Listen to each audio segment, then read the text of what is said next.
Well, good morning, everyone. Welcome back to Bo Maths. It might not be morning there, but it is right now, so I'm saying good morning. So the last few videos, we've been discussing applying different operations to the number line, and we're going to continue that trend today, but with division. So before I do that, why don't you go ahead and think about what division to the entire number line would look like. Assuming you've given that a shot, let's kind of go on with what we did in the previous times and look at perspectives on division in this case. So go ahead, pause the video, and come up with some ways, as many ways as you can, to describe what division is. All right, so one thing that we can think of division is as splitting something up into evenly sized groups. All right, so for example, let's say I have a bunch of dogs.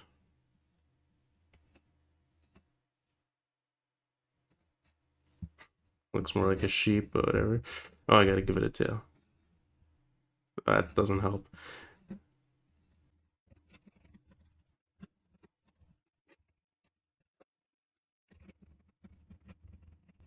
Okay, so here I have 8 dogs, and let's say I want to split them up into groups of 4. So 8 dogs, and I want to split it up into groups of 4.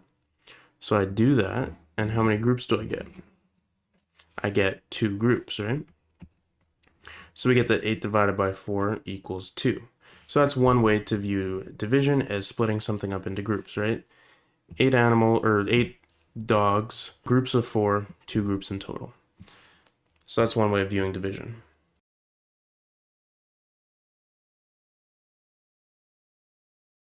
Another way to view division is something like glorified subtraction. Just like how multiplication was glorified addition, we can also view division as glorified subtraction. All right, so if I have something like 8 divided by 4, what I'm saying is I start with 8. How many times can I subtract 4 from 8 to get 0? Well, I can subtract it once. 8 minus 4 is 4. And I subtract it again. That gets me to 0. So I had to subtract 4 twice from 8, which means that 8 divided by 4 is 2.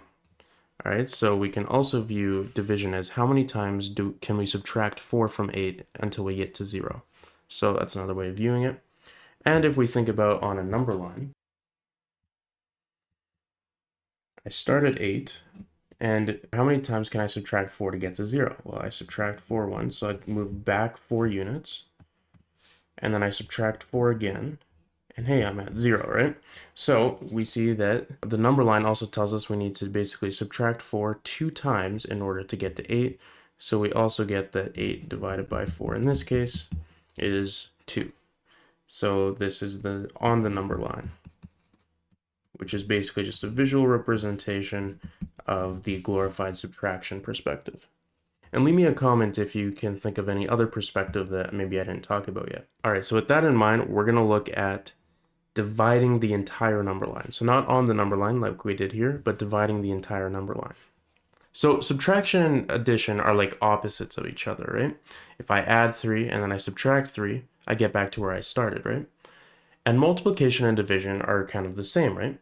Where if we consider it in terms of the glorified subtraction method, if multiplication is glorified addition and division is glorified subtraction, then it would make sense that they kind of undo each other, right? And we get that 2 times 4 is 8. And then if I take 8 divided by 4, I get back to 2, right? Started with 2, ended with 2. So multiplication and division are kind of opposites of each other. So if multiplication stretches the number line, it would hopefully make sense that division would, as the title suggests, compress the number line. So let's go ahead and look at that. All right, so I'm going to label my number line here, but I'm going to do it a little bit differently, where I'm going to skip a tick. And my goal is to divide this number line by 2, which means I'm going to compress it down by 2. So I'm going to kind of skip my ticks like this, just so that I have more room to kind of compress it down. And again, we can label the number line however we want, right? So it's not problematic that I do this as long as the distances are the same. So from 1 tick to 2 over, that's worth 1 distance, and that's always the same. And so these little ticks in between are basically worth 0.5, right? What's halfway between 0 and 1? That's 0.5. This would be 1.5, and so on and so forth. So now I'm going to draw in another number line. And because we're going to be compressing this, just like with multiplication, I'm actually going to draw it on the piece of paper.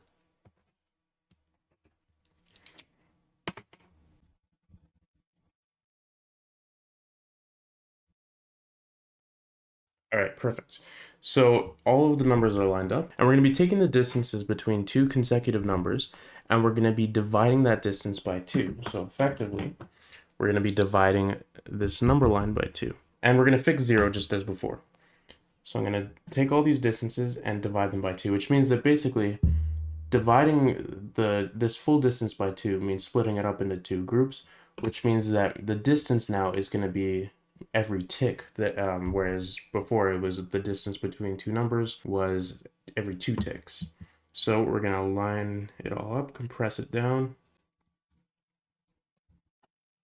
All right, so we've kind of smushed the number line down, and now we can see where things line up. We see that 0 lines up with 0, and that makes sense since 0 divided by 2 is 0, right? You have no things. You want to split it up into 2 groups. Well, those groups each contain nothing, right? Let's see, what about negative 4? We get that negative 4 divided by 2 equals negative 2, right? Since it lines up with negative 2. What about something like 3? What's 3 divided by 2? Well, 2 doesn't quite go in evenly into 3, right? Since 3 isn't an even number. However, we do see that 3 lines up with 1.5. Since, what's 1.5 times 2? Well, it's 3, right? So 3 divided by 2 equals 1.5. And one more, maybe let's go with negative 5. So negative 5 divided by 2, we see that that lines up with this part between negative 2 and negative 3, so that's negative 2.5. All right, so using this method, we've compressed the whole number line, and we can just find where they line up with, and that's the number divided by 2.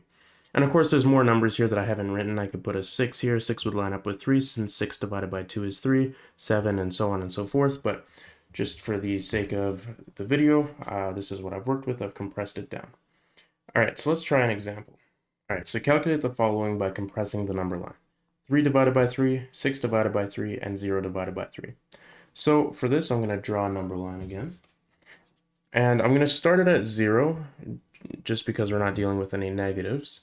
And furthermore, because we're dividing this number line by 3, I'm going to make it so that going from one number to the next, there's going to be 3 ticks in between, right? So 0, 1, 2, 3, and then I get to 1, right? So there's the distance from 0 to 1 is going to be 3 ticks. And the reason I'm doing that is just that everything will be nice and even when I compress this down by 3. 1, 2, 3. All right, perfect. So now let's draw in the number line.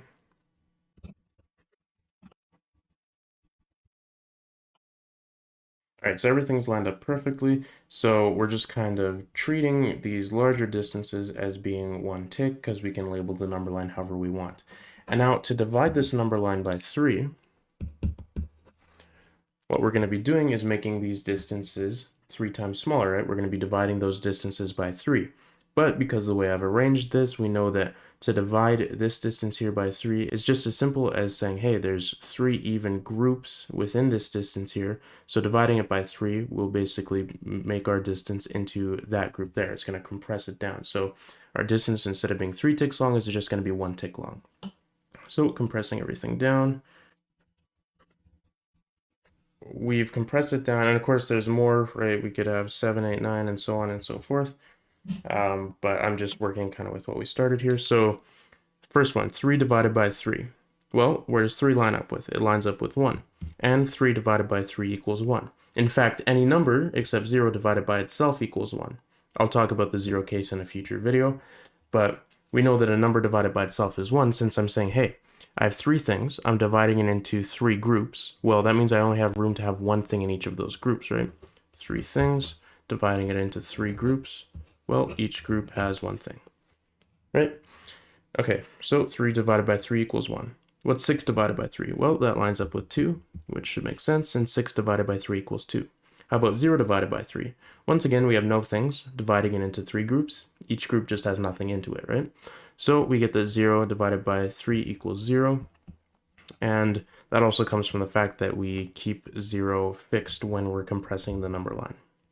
And of course, we could also consider what does 5 line up with, or what does 1 line up with. But those are going to be just some decimal number that isn't very nice. This one in this case is going to be 0.33, and that goes on. And 5 divided by 3 is going to be 1.6, and that 6 repeats. But we're going to deal with those less nice numbers once we start talking about fractions a little more. All right, well, that's going to do it for me today. Good work. Have a good one. Stay groovy, and I'll see you in the next video.